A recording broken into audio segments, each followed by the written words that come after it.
Banking में काम करते हैं, एनबीएफसी के दो पार्ट होते हैं, एक वित्तीय और जो एनबीएफसी डी और एनबीएफसी एनडी।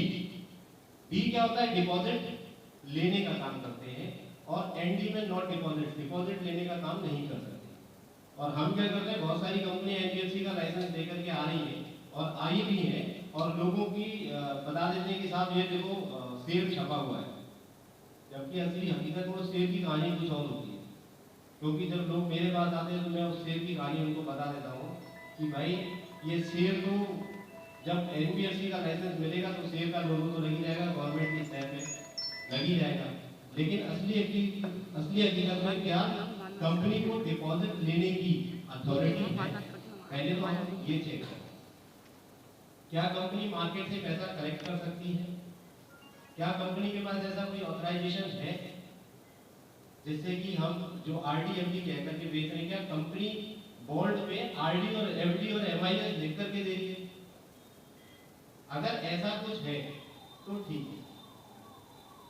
पल्स बंद हुई, पल्स का सबसे बड़ा कारण बहुत पुरानी कंपनी थी, लेकिन वो एनबीएफसी के एनडी डिपार्टमेंट से काम करती थी, जो नॉट डिपॉजिटरी में काम करते हैं, जो प्लॉटिंग के नाम पे पैसा उन्होंने उठाया, मार्केट से जो भी पैसा उठाया वो उन्होंने प्लॉट बुकिंग प्रॉपर्टी के अगेंस्ट पैसा उठाया, लोगों को दिखाया जंगल में जमीनें हैं हमारी, और जंगल में हम आपको इतने का ये प्लॉट आपका स्क्वायर के हिसाब से प्लॉट आपका हो गया, अगर 20 लोगों का ग्रुप बना दिया, अगर कभी आपको पैसा चाहिए तो पैसा मिल जाएगा, नहीं तो प्लॉट दे देंगे, बाकी की कीमत आपको देनी पड़ेगी।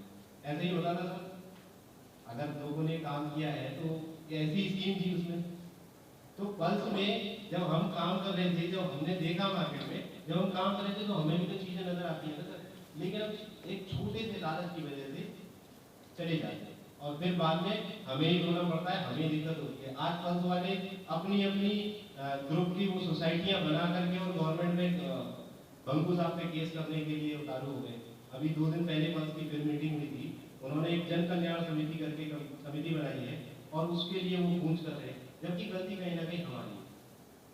गवर्नमेंट ने बैन लगाया है, तो क्यों लगाया है? गवर्नमेंट ने देखा कि ये इलीगल है, एक बार और पल्स पे प्रेशर डाला था, तब कंपनी ने अपने आप को क्लियर किया था कि नहीं, आगे से हम इस मोड पे काम नहीं करेंगे, लेकिन फिर भी काम किया, फिर भी दिक्कत हुई, लोगों ने काम किया, लोगों ने पैसा तो कमाया, लेकिन लायबिलिटी से ज्यादा कमाई। यहाँ पर ऐसा नहीं है, क्योंकि जो एनबीएफसी का काम है, जो डिपॉजिटरी का काम है, मेन काम है कि आपके पास जो पैसा आ रहा है, जो कंपनी पैसा कलेक्ट कर रही है, उस पैसे को कंपनी सिर्फ और सिर्फ अपने मार्केट में ही, मार्केट से निकला है मार्केट में ही डिस्ट्रीब्यूट कर सकती है, अपनी प्रॉपर्टी को या रियल एस्टेट में पैसा नहीं लगा सकती। क्योंकि आरडीएफडी के नाम पे जो पैसा लिया गया है, वो आरडीएफडी का जो पैसा है, बैंकिंग का काम क्या होता है, जो पैसा बैंक में सेविंग अकाउंट में, आरडी में, एफडी में जो पैसा आता है, वो पैसा कहाँ जाता है? क्या कोई बता सकता है सर?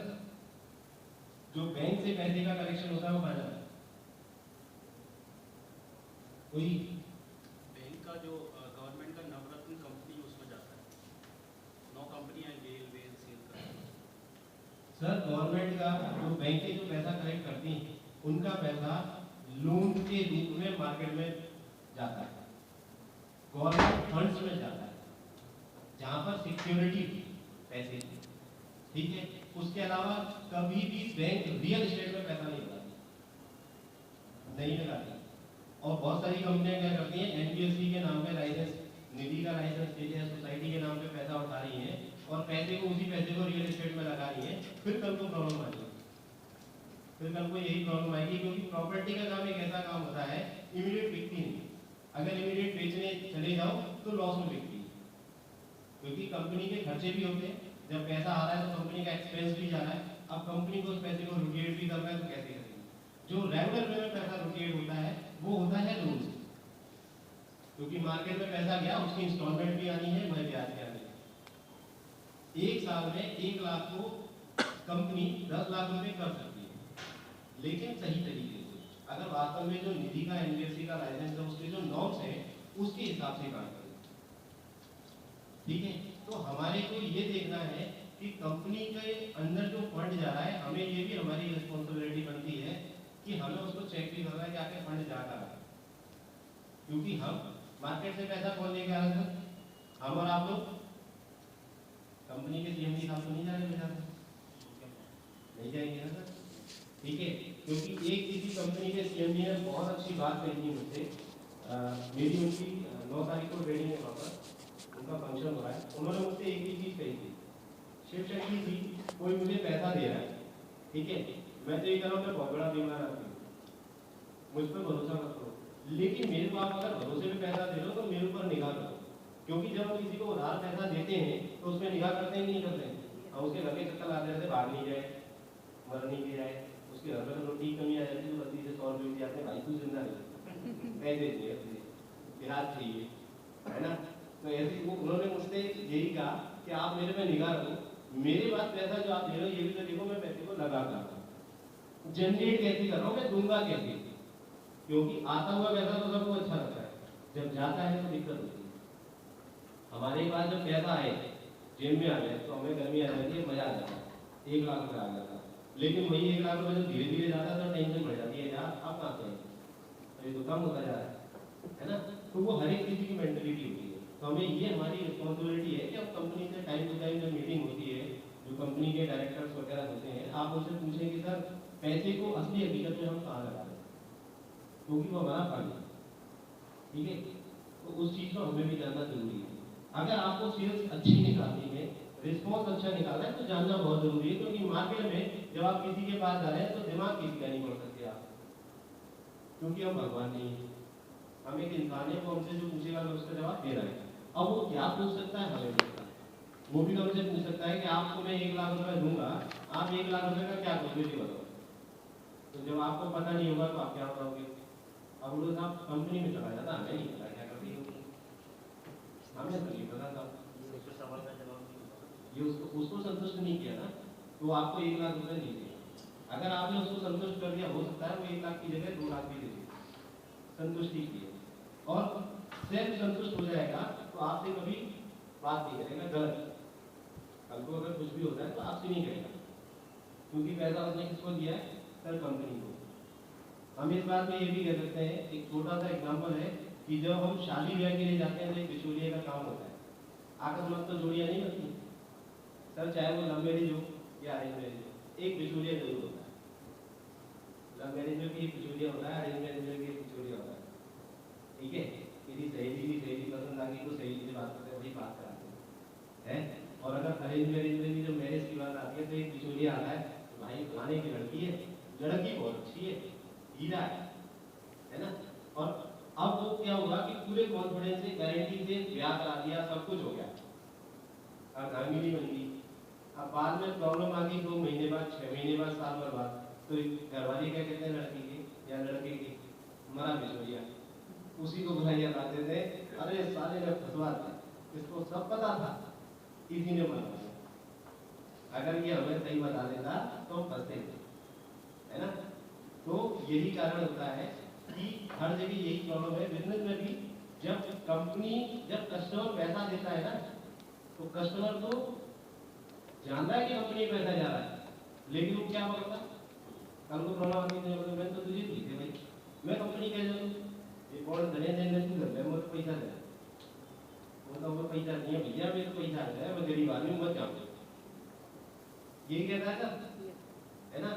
तो हमें उस चीज को भी देखना है कि कल को हमारे साथ में अगर कोई प्रॉब्लम होती है, हमारे लिए कोई खड़ा होता है, तो हमें उससे किस तरीके से सेटिस्फाई करना है, क्योंकि हम कंपनी के लिए अगर सेटिस्फाई हैं, अगर कंपनी से हम सेटिस्फाई हैं, कंपनी की प्लानिंग हमें पता है, तो हम उसको सेटिस्फाई कर सकते हैं कि सर आप जो पैसा मुझे दे रहे हैं वो कंपनी इन चीजों में लगाती है, तो इन चीजों में लगाती है, वहां से पैसा जनरेट होता है, कंपनी आपको देती है, ठीक है। तो एनबीएफसी जो हमारी कंपनी है, उसके पास एनबीएफसी आई का लाइसेंस है, नॉन बैंकिंग फाइनेंशियल इन्वेस्टमेंट और डिपॉजिटरी। हम आरडी एफडी जो हम जो पैसा कलेक्ट करते हैं वो हम बॉन्ड पे लिखे में आरडी एफडी एवाईएस लिख कर देते हैं इसकी, और उसके कुछ नॉर्म्स भी हैं, 12.5% से ज़्यादा आप ब्याज नहीं दे सकते। एनबीएफसी का जो रूल है वो ये है कि 12.5% से ज़्यादा ब्याज नहीं दे, 5 साल से ज़्यादा का प्लान नहीं कर सकते, और उसमें कमीशन भी कि आप कमीशन को इतना ही बांटेंगे। एफडी में 5% से ज़्यादा आप इंटरेस्ट नहीं दे सकते, आरडी में 12.5 और एफडी में 5% से ज्यादा आप इंटरेस्ट नहीं दे सकते, वो भी सालाना आपको चक्रवृद्धि बनाना पड़ेगा। ठीक है, तो ये चीजें हमें भी देखने, कंपनी पैसा दे रही है, बॉन्ड पे लिखित में दे रही है, और बॉन्ड पे जब आप देते हैं तो उसमें सारी चीजें लिखी होती है। अगर 1 नंबर की है उस पर आपका इंटरेस्ट भी लिखा होगा, आपकी मैच्योरिटी भी लिखी होगी, डेट ऑफ कमिटमेंट और डेट ऑफ स्टार्टिंग, नाम, एड्रेस, कंपनी का रजिस्ट्रेशन नंबर, सारी चीजें। जब हम सेकंड रिसीप्ट लेते हैं उस पर भी सारी चीजें होती हैं, उस पर रिसीप्ट नंबर भी होता है, तो हमें ये भी चीजों पे गौर करना है। अब सेल्स की बात आती है कि सेल्स आखिर निकलेगी कैसे। सर वैसे तो सारे लोग महान है, अगर मैनेजर लेवल के लोग हैं तो सारे लोग महान हैं, हम पहले कहीं ना कहीं अच्छे लेवल पर रहे होंगे, लेकिन इतना ही बोलूंगा, सेल्स निकलती है जरूरत। अगर मुझे जरूरत नहीं है तो अगर मुझे मोबाइल की जरूरत नहीं है तो क्या आप मुझे मोबाइल दे सकते हैं? मोबाइल नहीं बेच सकते ना मैं खरीदूंगा। लेकिन अगर कोई बंदा मेरे पास आता है और मुझे जरूरत दिखाता है, महसूस कराता है, तो मुझे देना पड़ेगा। ऐसे ही सेल्स होती है, चाहे वो किसी भी बिजनेस की हो। इसमें हमें पहले सामने वाले की नीड जनरेट करनी पड़ती है। जब हम किसी को प्लान दिखाने जाते हैं, सर कितने लोगों ने इंश्योरेंस में काम किया? इंश्योरेंस फील्ड में सर आपने किस में किया? सब ऐसे में करता हूँ। LIC में। और सर किसी ने प्राइवेट इंश्योरेंस कंपनी में काम किया? आपने? सर किसमें? बिरला कुमार। सर प्राइवेट कंपनियां ट्रेनिंग अच्छी होती है ना, वहां पर सबसे पहले क्या बताया जाता है, मैंने कोटक से स्टार्ट किया था, कोटक में मैं एडवाइजर था, एजेंट था, तो वहां पे मैंने ट्रेनिंग ली थी। प्राइवेट कंपनी में सेल्स की ट्रेनिंग और जो नीड जनरेट की ट्रेनिंग है, नीड एनालिसिस, उसकी अच्छी ट्रेनिंग प्राइवेट कंपनी में देते हैं, गवर्नमेंट में LIC वगैरह में नहीं मिलती। सबसे पहले क्या करते हैं कि वो बताते हैं कि कस्टमर के पास जब आप जाते हैं तो उसके पास जाते हैं तो उसकी पहले हम नीड जनरेट करते हैं कि आखिर उसके पास पैसा कितना आ रहा है, कितने उसके खर्चे हो रहे हैं, चाहे वो पढ़ाई की हो, डेली रूटीन की हो, मंथली एक्सपेंसेस हो, कुछ शादी ब्याह के भी खर्चे होते हैं। उसके बाद उनके घर में बच्चे कितने हैं, उनकी प्लानिंग क्या है, उनकी प्लानिंग के बाद उनको जरूरत कितने की। अभी जो उन्होंने इंश्योरेंस करा रखा है कितने का करा रखा है, उन्हें जरूरत कितने की, उनकी हम फ्यूचर प्लानिंग करवाते हैं। अगर जब हम उसके साथ फ्यूचर प्लानिंग कराते हैं तो उसका रिजल्ट अच्छा आता है, क्योंकि उनको नहीं पता ना, वो तो मान लीजिए 20,000 रुपये महीने कमाते हैं, तो अगर 20,000 रुपये साल की उन्होंने पॉलिसी करा दी तो उनके लिए बहुत है, क्योंकि उनको नहीं पता ना कि हमारे 2 बच्चे हैं तो आज से 10 साल बाद या 20 साल बाद हमारी जरूरतें कितनी होगी। क्योंकि अगर हम स्कूल पे जाएंगे तो सन 2001 की बात करें तो सन 2001 में सर 10,000 रुपये बहुत हुआ। मेरी बात से कितने लोग सेटिस्फाई? सन 2001 में 10,000 रुपये बहुत होते थे। सर यही आंकड़ा अगर हम 20 साल पहले गए, सन 1980 में, सर 1980 में 1,000 रुपये बहुत होता था। वो जमाना हमने नहीं देखा, क्योंकि मेरी डेट ऑफ बर्थ उसके बाद की है। ठीक है, मेरे पिताजी का था, क्योंकि मेरे पिताजी जब भर्ती हुए थे तो उन्हें 90 रुपये मिलते थे। सन 1960 के लगभग भर्ती हुई थी, 70 के लगभग, तो उन्हें 90 रुपये मिलते थे। 1980 में 450-500 रुपये तनख्वाह होती थी, तो बताते 1,000 रुपये बहुत होते थे। सर यही 20 का आंकड़ा अगर आज देखें, सन 2001 की बात, तो 2020 में 1980 में तो 1,000 रुपये बहुत थे, 2000 में हमें 10,000 रुपये की जरूरत पड़ी, 2020 में सर कितने की जरूरत पड़ेगी? 1 लाख रुपए। 1 लाख रुपए की। अब आज अगर किसी कस्टमर के पास आप बैठे हो तो 2016 चल रहा है, आज सर 20,000 रुपये में कुछ नहीं होता, 25,000 में 50,000 में भी खर्चा नहीं चलता अगर तरीके से चलाया जाए। अगर हम अपने स्टैंडर्ड को मेंटेन करें, मिडिल क्लास फैमिली से भी बिलोंग करते हैं और उसके भी स्टैंडर्ड को मेंटेन करें तो 20,000 रुपये से कुछ नहीं होता, 50,000 से कुछ नहीं होता। क्या मैं सही बोल रहा हूँ? यस। है ना? तो जब हमें लग रहा है कि 50,000 में कुछ नहीं होता, तो सामने वाले के पास जा रहे हैं तो उसके 50,000 में क्या होगा?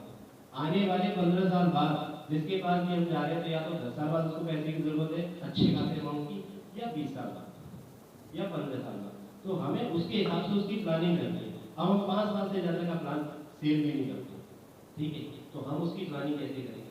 सर वो एक कंसल्टेंट के हाथ में होता है, कस्टमर को अपने बस में रखना कंसल्टेंट का काम होता है, वो रख देता है। 5 साल की उसकी बढ़िया सी प्लानिंग की, कि 5 लाख रुपए उसके ऐसे जमा करा दिए, 10 लाख रुपए उसके ऐसे जमा करा दिए कि रेगुलर वे में वो दे रहा है, तो उसको प्रॉब्लम भी नहीं होगी, घर के भी खर्चे चल रहे हैं, तो वो हमें नीड जनरेट करनी है। वो नीड जनरेट जब वो करेंगे तो उसके एक्सपेंसेस हटा करके जो पैसा बचता है उसकी 60% की उसकी सेविंग करा देंगे। 60% की सेविंग कराएंगे, उससे उनकी नीड जो है आने वाले 10 साल 15 साल बाद फुलफिल हो जाएगी।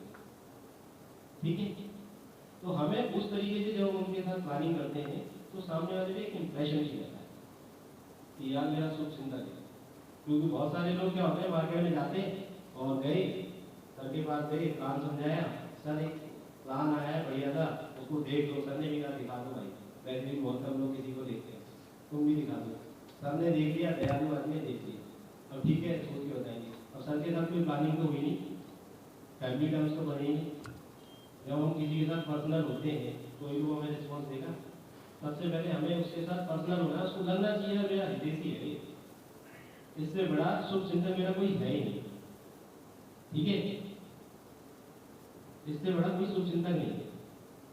सर बीच में एक ब्रेक दूंगा और मैं एक ही चीज बोलूँगा, हम अपनी जवानी को बरकरार रखने के लिए बाबा रामदेव भी कहते हैं और योग में लिखा है, और पुराने टाइम की भी एक कहावत है कि हथेली के जो जॉइंट्स होते हैं इनमें, हथेली में हर शरीर के हर तरीके का जॉइंट्स मिल जाता है ना, और इसके कौन सा पॉइंट दबाने से हमें नहीं पता कि कौन सी बीमारी ठीक होगी।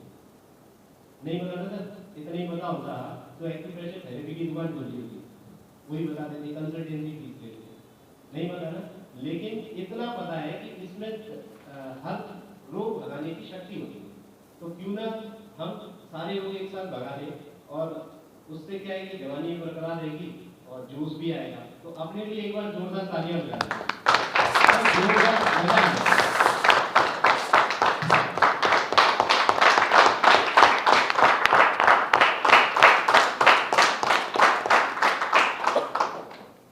सर मुझे लग रहा है कि शायद जोश की कमी है ना, सबके अंदर जोश है लेकिन बाहर नहीं निकलता।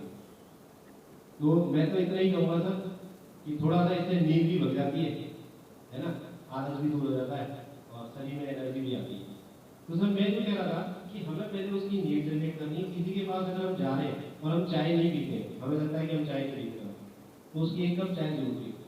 अगर वो पूछते, वैसे तो लोग पूछते नहीं है, नहीं मैं जल्दी से पूछ लेना पियो नहीं, क्योंकि चाय पीने से 20 मिनट ज़्यादा लगते हैं।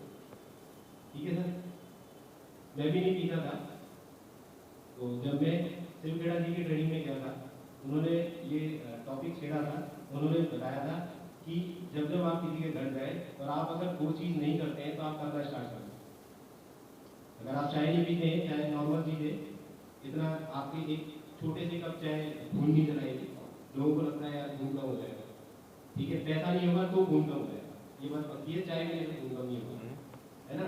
तो हमें वो एक कप चाय 20 मिनट देगी। मान लीजिए किसी के पास टाइम नहीं है और उसने जैसे जैसे टाइम दे दिया और बैठा दिया, तो बोलता है हाँ ठीक है, आप जल्दी से बताओ चाय में पियोगे, आप बोल दो हाँ सब चाय बताओ, चाय ले लो, क्योंकि चाय पियोगे तो आधे घंटा निकल जाएगा। आधे घंटे में आपकी प्लानिंग हो जाएगी और आप उसको सेटिस्फाई कर लोगे, और आधे घंटे की जगह 1 घंटा निकल जाता है, पता नहीं चलता।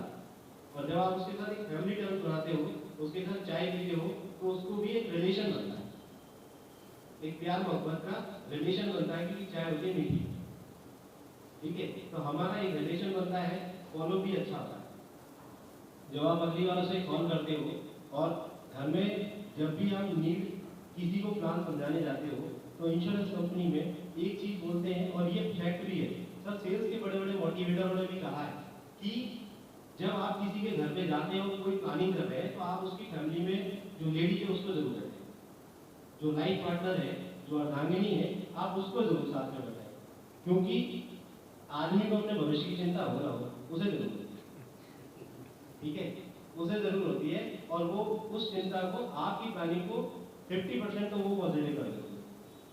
अगर हस्बैंड इंटरेस्ट भी नहीं होगा ना और प्लान उसको अच्छा लगा, तो वही बोलेगी क्यों कर लो, इसमें क्या है, पैसे पड़े हैं ना बैंक में, वो तो कुछ नहीं दे रहे, यहाँ डाल दो कुछ अच्छे ही मिल जाएंगे, है ना।